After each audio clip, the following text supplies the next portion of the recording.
Selamat pagi semuanya. So, hari ini kita pengen ngebahas satu video yang ngomongin tentang soal penderitaan kaum menengah di tahun 2024 dan kedepannya gitu.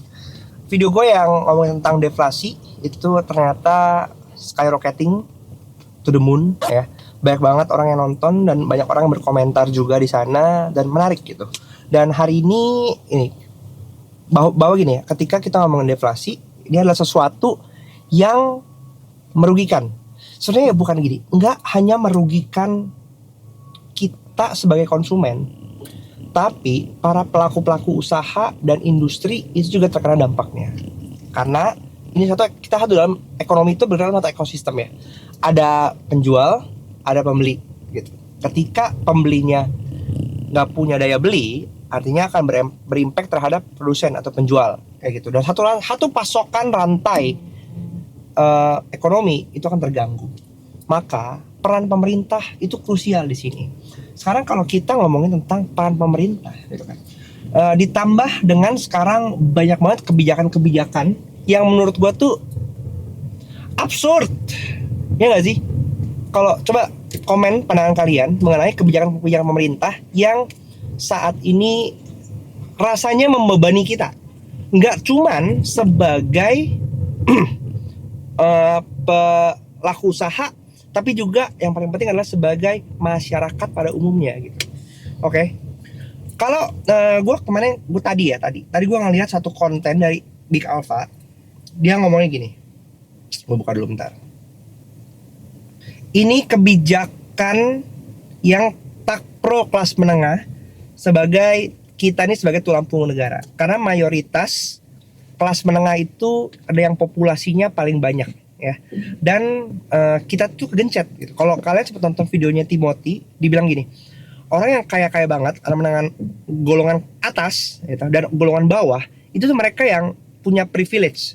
Karena kalau golongan bawah mereka biasa suka terbebas dari pajak karena mereka nggak mampu, dan pendapatan mereka juga di bawah nilai objek pajak gitu. Sedangkan dengan kalian punya power atau punya kekayaan lebih tinggi gitu ya, mereka tuh bisa sort of ya menggoyang atau enggak nego-nego ya kan, atau enggak berkontribusi dari sisi lain untuk mengecilkan pajaknya, sehingga sebetulnya diuntungkan. Yang ekstrim itu selalu diuntungkan. Hukum ini memang nggak hanya terjadi dalam kasus ini aja gitu, di mana-mana semua yang paling kanan atau paling kiri itu pasti nggak terjebak dalam mediocrity ya kan, karena kalau yang tengah-tengah pasti mediocrity. Tapi di sisi lain ada yang ngomong mediocrity nggak apa-apa juga gitu. Tapi gini, dari sisi kita sebagai orang yang masuk dalam golongan kelas menengah lebar banget nih, ada menengah ke bawah, menengah ke atas gitu ya, tetap aja menengah gitu. Jadi penderitaan kita sama karena kita terjebak dalam jebakan itu, kita nggak bisa ngapa-ngapain juga.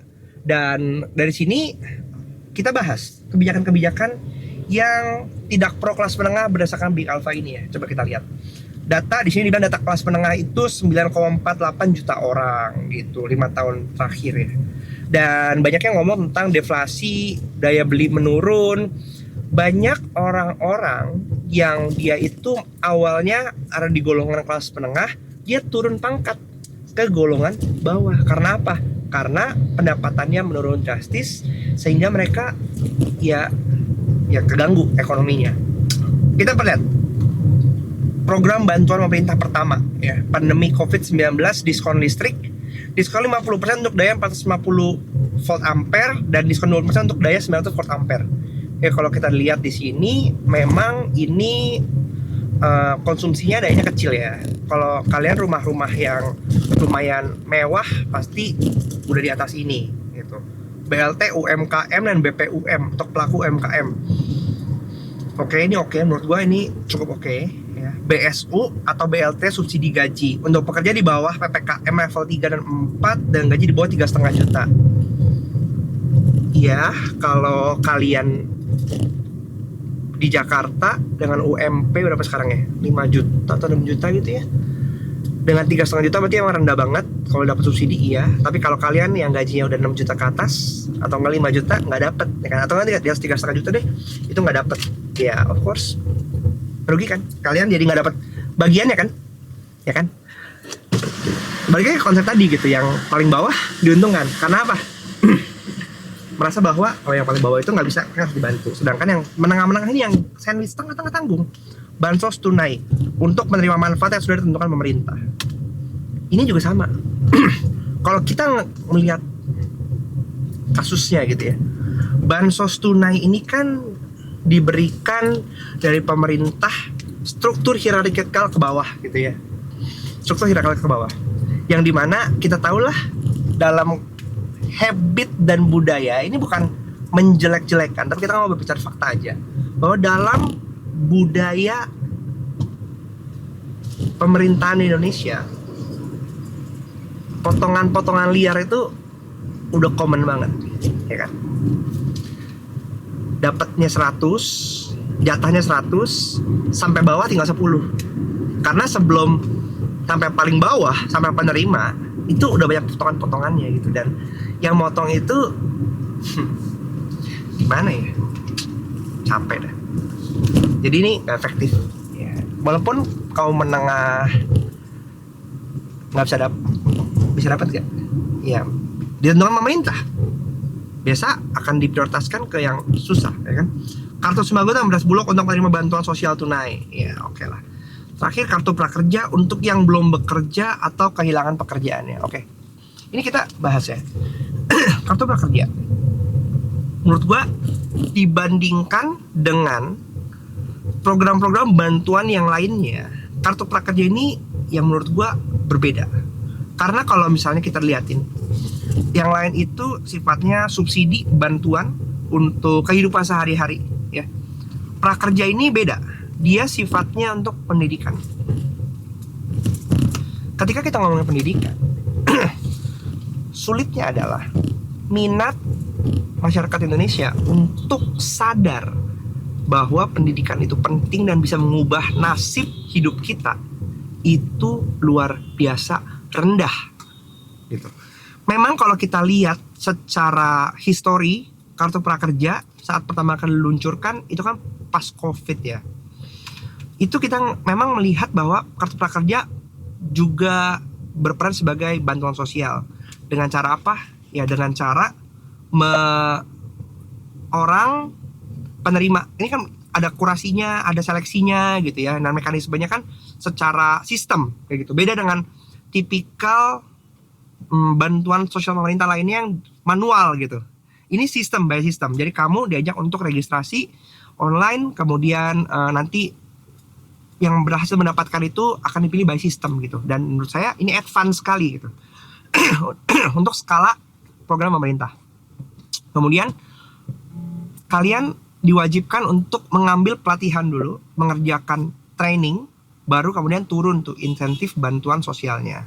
Tapi kalau misalnya lihat lagi pasca COVID 2022-an, prakerja itu berubah, nggak lagi menjadi bantuan sosial, tapi pure untuk pelatihan, untuk training. Jadi nggak ada lagi bantuan sosialnya, gitu. Nah, di situ kita ngelihat fungsi tujuannya, menurut gua ini bagus banget, karena pemerintah hadir untuk mengatasi masalah ketidakmampuan atau kompetensi gap yang dimiliki oleh rata-rata mayoritas masyarakat kita terhadap kebutuhan dunia kerja. Memang kalau kita ngomongin kualitas angkatan kerja, kemampuan, itu kan yang dicari gini. Ketika kita ngomong dalam kondisi ekonomi yang susah, yang dibutuhkan oleh perusahaan adalah karyawan yang terampil, karyawan yang nggak manja, karyawan yang bisa mengerjakan tugasnya dengan baik. Artinya setiap masuk kerja, yes, pasti akan ada masa transisi untuk kita mempelajari dulu pekerjaan itu seperti apa. Itu common ya dimanapun ya. Gua lulus kuliah, kemudian pas masuk dunia kerja, kita akan belajar lagi dari nol. Itu yang menurut gua perlu diingat, bahwa mau sehebat apapun nilai lu di kuliah, atau enggak nilai lu pas sekolah, pas masuk dunia kerja, lu akan belajar lagi dari nol. Karena kemampuan praktis di lapangan itu sangatlah berbeda dengan apa yang kita pelajari secara teori. Akan ada banyak adjustment, akan ada banyak penyesuaian terhadap bagaimana cara perusahaan itu bekerja. Jadi semua yang punya background akademis ketika kerja akan kembali beradaptasi dan menyesuaikan. Yang menjadi berbeda adalah bagaimana ketika kamu bekerja, kamu bisa beradaptasi dengan cepat. Dan ini yang membedakan orang yang punya pendidikan tinggi dan orang yang tidak atau pendidikannya rendah. Menurut gua ini yang beda. Dari sisi bagaimana cara menghadapi problem, bagaimana cara berpikir kritis, bagaimana menyelesaikan masalah, bagaimana melihat kompleks problem solving, bagaimana menghadapi tekanan, bagaimana berkomunikasi gitu.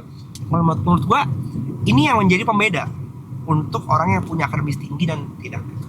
Apalagi selain dari kompetensi, ini berpengaruh juga terhadap gizi, ya kan? Yang menjadi tantangan utama ketika kita berhadapan dengan kenapa banyak orang yang tidak punya minat belajar yang tinggi. Pertama, satu, budaya itu berpengaruh. Buat mereka yang tinggal mungkin di kota tier 2, tier 3 gitu, yang dimana hidupnya ya santai, slow living gitu. Atau mungkin pengaruh dari orang tuanya atau lingkungan sekitarnya yang tidak mempunyai kultur budaya belajar. Itu akan mempengaruhi bagaimana anak itu tumbuh berkembang.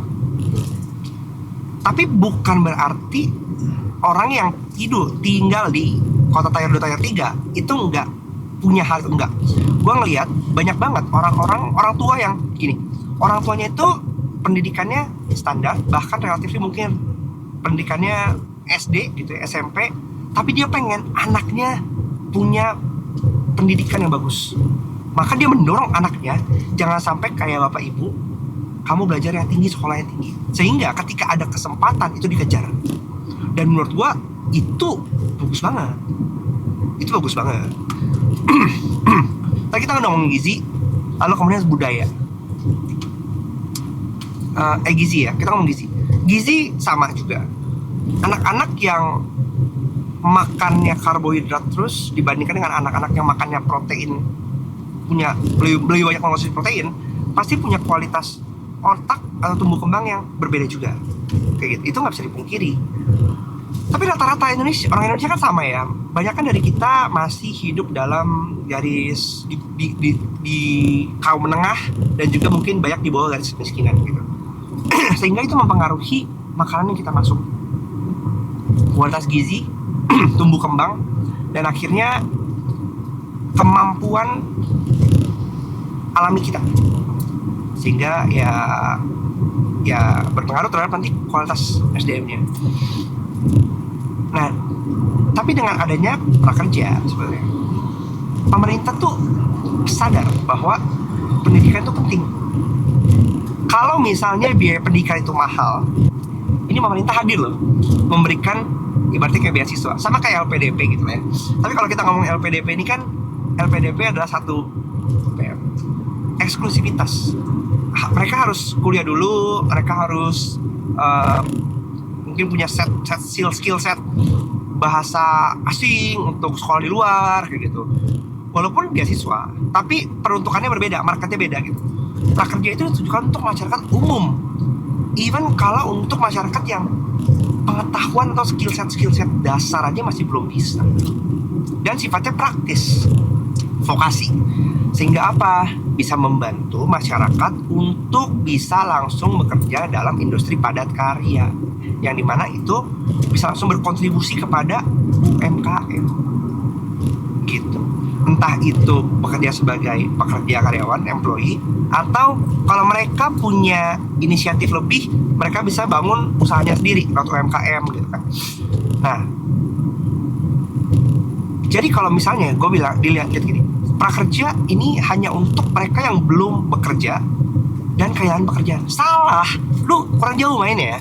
Lu baca lagi undang-undangnya, di mana ditulis kartu prakerja itu ditujukan untuk semua angkatan kerja, mau yang kehilangan pekerjaan, mau yang sedang mencari pekerjaan, atau mereka yang mau meningkatkan diri, upskilling, reskilling, dan menambah ilmu-ilmu baru. Jadi semuanya bisa.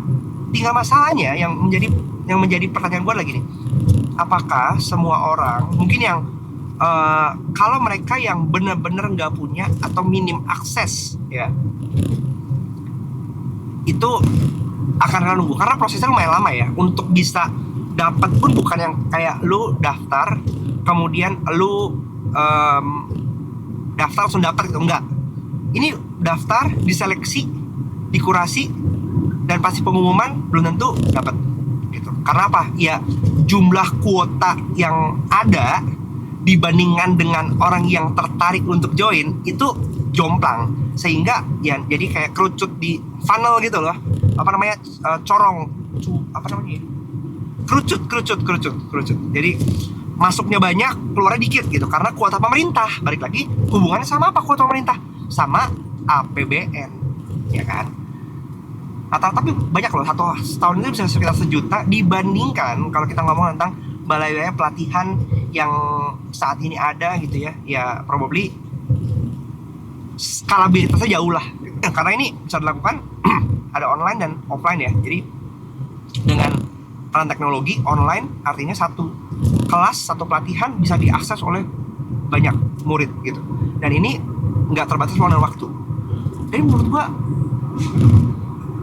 beda nature-nya prakerja dengan tadi sifatnya BLT lain. Kalau bantuan sosial atau bantuan tunai sifatnya apa?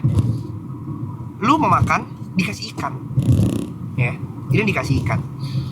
Tapi kalau prakerja, lu mau makan, nih dikasih pancing, belajar untuk mancing sendiri. Sehingga setelah itu kalian bisa mancing dan bisa cari makan sendiri secara mandiri. Nah, ini pentingnya pendidikan, bahwa selama kita sebagai masyarakat itu cuma dikasih ikan, artinya apa? Kita tuh lagi dibodohi, karena kita dibuat berketergantungan oleh yang punya duit. Tapi kalau kalian punya pola pikir, gimana caranya kalau sekarang saya dikasih ikan, dan ikan itu saya gunakan untuk saya berpikir, saya berusaha, sehingga saya akhirnya bisa mencari ikan, bisa mancing sendiri nantinya gitu. Ketika kamu bisa mancing sendiri, kamu punya ikan lebih banyak, kamu bisa bagiin lagi, kamu bisa pay it forward, bagiin lagi ke orang-orang yang membutuhkan, bantu mereka untuk bisa mencari ikan lagi sendiri. Sehingga apa? Masyarakat kita lama pinter. Tapi mungkin banyak teori konspirasi yang berkata bahwa elit-elit ini mau kita tuh terus bodoh, supaya apa? Kita berketergantungan terhadap mereka. Ini pada akhirnya, kalau menurut gue ya, kita tuh dalam hidup punya struktur arsitektur. Golongan A tidak bisa melebihi golongan B tidak bisa melebihi golongan C sama golongan D. Tapi dengan kita naik pelan-pelan, mungkin kita nggak nyampe piramida paling atas, tapi piramida tengah-tengah, kita bisa mandiri, kita bisa berjuang, gitu. Dan kuncinya buat gua adalah pendidikan. Tapi kan perut gua lapar, gimana boro-boro mikir pendidikan, makannya susah gitu.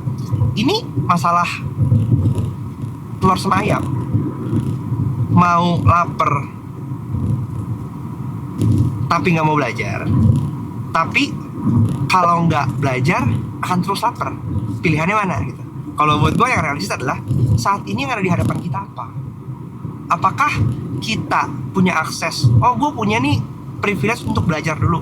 Ya udah, kita belajar dulu. Ketika kita belajar, kita berpikir gimana cara kita bisa akhirnya menghidupi kebutuhan kita bisa makan. Tapi kalau kita terus-menerus komplain, mengeluh, dan punya pola pikir, udahlah ntar ada pemerintah, nunggu bansos aja deh, lah kita pasrah lah, kita gini-gini aja lah, kita bisanya ngeluh doang, ya pola pikir kehidupan lu gak akan kemana-mana. Karena hanya orang yang ngeluh doang itu doang yang hidupnya gak akan kemana-mana. Tapi orang yang melihat masalah sebagai opportunity, mereka lah yang akan merubah kehidupannya pelan-pelan. Karena di setiap masalah pasti ada kesempatan. Tapi kesempatan bisa dilihat dan dipekakan oleh mereka yang punya pengetahuan gitu. Ya dari video ini sebenarnya gue cuma pengen bilang bahwa banyak akses, banyak privilege, banyak kesempatan yang bisa kita manfaatkan dari dunia teknologi yang udah ada, dimana banyak yang udah membagikan ilmu secara gratis, banyak kesempatan untuk kita mengupgrade diri, tinggal kita mau atau enggak gitu. Apakah kita maunya masalah instan-instan aja, nyerahin uang kita semuanya ke judol, nyerahin uang kita semuanya ke pinjol, kayak gitu. Menurut gue ya, lebih hina kalian ikut judol daripada kalian ngamen-ngamen di TikTok yang tahu kan, yang jadi NPC lah, minta-minta apa mandi air lumpur lah kayak gitu. Menurut gue lebih hina itu sih, karena kalian minta-minta di TikTok gitu ya udahlah, oke lah, paling kalian malu aja. Tapi kalau kalian udah judol, kalian ngejudi, itu nyusahin orang coy. Itu nyusahinnya bukan cuma diri lu doang, tapi seluruh keluarga lu, seluruh teman-teman lu. Dan efeknya tuh bukan cuma di lu doang, tapi ngerembet kemana-mana, nyusahin orang. Ketika lu bisa manfaatin teknologi, jualan lah di TikTok, affiliate marketing, itu juga udah bisa menghasilkan gitu. So harapannya dengan kalian nonton video ini, kita bisa sama-sama belajar bahwa sebegitu pentingnya pendidikan untuk mengubah hidup kita. Bagaimanapun, usahakanlah untuk terus mengupgrade diri, meningkatkan pengetahuan kalian, menambah wawasan kalian, karena dengan kayak begitu kalian bisa beradaptasi dengan perubahan zaman gitu. Jangan cepat puas diri, dan jangan ngeboros-borosin duit, ngebuang-buang duit untuk hal yang sifatnya spekulasi. Itu aja. Kalau kalian suka dengan video seperti ini, jangan lupa share ke teman-teman kalian. Semoga apa yang gue sampaikan bisa memicu pemikiran kita dan logika kita untuk bisa menjadi masyarakat Indonesia yang lebih maju lagi. Dan gue yakin semua pasti bisa karena terbiasa. Bye.